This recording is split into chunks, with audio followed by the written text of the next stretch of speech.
Hi, my name is John Vapperzan and I struggle.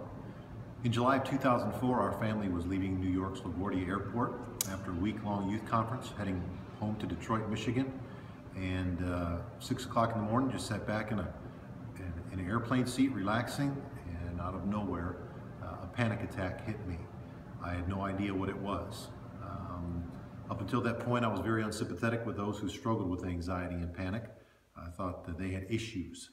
And up until that moment, I didn't know what they dealt with. And if you've never had a panic attack, you don't know what it's like either.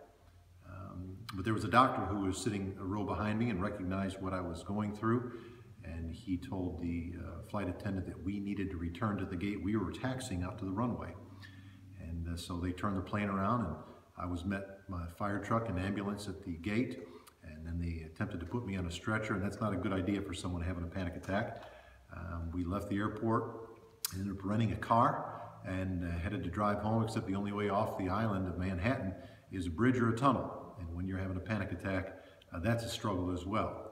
Over the next several months, I did everything that I knew to do. Went to the doctors and they put me on medication, which was counterproductive for me because it made me feel emotionless. And so I decided not to go that route. I sought out numerous pastors to get counseling on anxiety and panic, with no one really having delved into that situation yet. So I found no help, found myself very alone. In August of that year, was speaking in Louisville, Kentucky, and Dr. Tom Williams, who's a great man of prayer, was going to be there. So he and I met in a little closet. And he said, John, he said, what do you want me to pray about? And I told him my situation. And he said, well, do you want me to pray for God to heal you, or do you want me to pray for God to use you? And it was at that moment that the Lord revealed to me that this was for his purpose, not mine, because I know this, that God's will and my comfort have absolutely nothing in common. Over the next several months, I had panic attacks in my sleep, would walk in my sleep, try to get out the window upstairs, would wake up in the front yard not knowing where I was, running out of elevators, church services, anything confining. And over the next several years, struggled with another airplane situation, and we went back to the runway. I have gotten out of 4 different cars while going through a car wash, and that's just not normal. But one thing I've come to understand also is that our subconscious rules our conscious. And so I began a journey of self-help through the Word of God and through reading a lot of things to educate myself on what anxiety and what panic were. And then through that discovery began at least monthly, if not weekly, helping people who had gone through similar situations. First, let me give you a couple of resources that I found that might be a help and a blessing to you. Of course, the Bible, mainly the book of Psalms, is very comforting. But a couple of books, 3 in particular, one called Anxiety and Panic Attacks, Their Cause and Cure, by Robert Handley and Pauline Neff. It's a book that I found back in 2004 and have read it numerous times. It's a scientific book, and it gives you a lot of reasons on why you're going through what you're going through, as well as anything that you can find by Lucinda Bassett. For over 2 decades, she has helped people self-help, so to speak, in the area of anxiety and panic. And my first resources that I got from her were a cassette tape, and now I have them on my iPhone, as well as some relaxation CDs that I have of hers.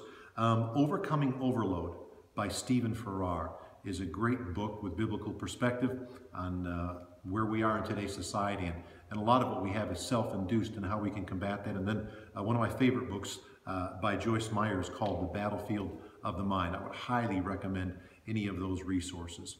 But we do know that we're a slave to our subconscious senses.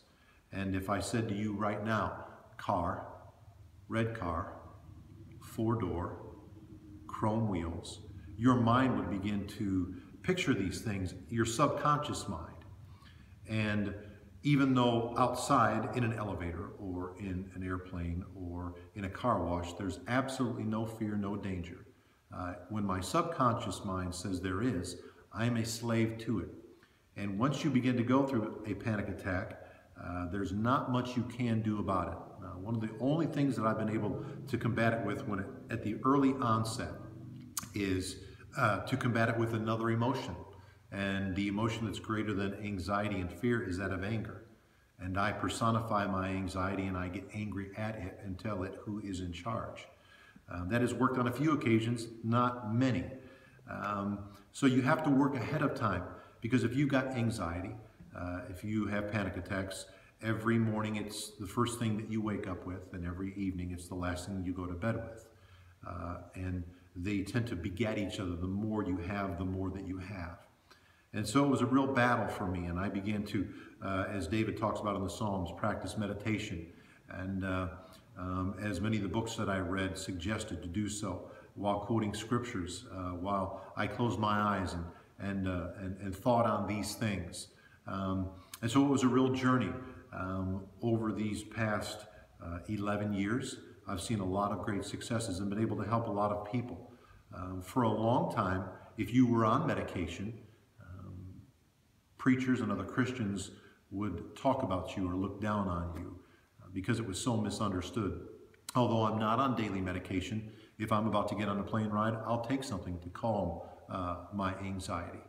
And if you're on medication for depression or fear or anxiety, you're not a bad person. You're not a second-class citizen, because those who would ridicule you also take insulin for their diabetes or high blood pressure medication, or if they had cancer, would line up for chemotherapy.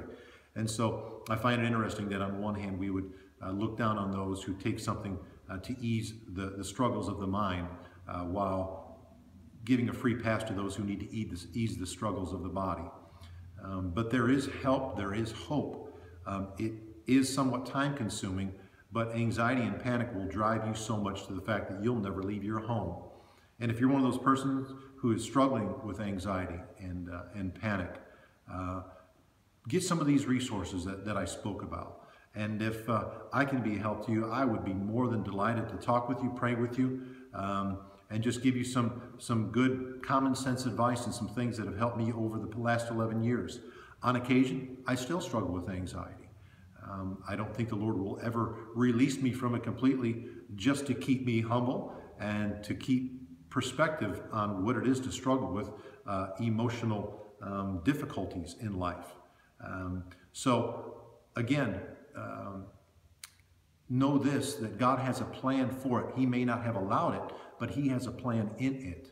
And He loves you deeply. And if you're struggling with these things, He's got a plan for you.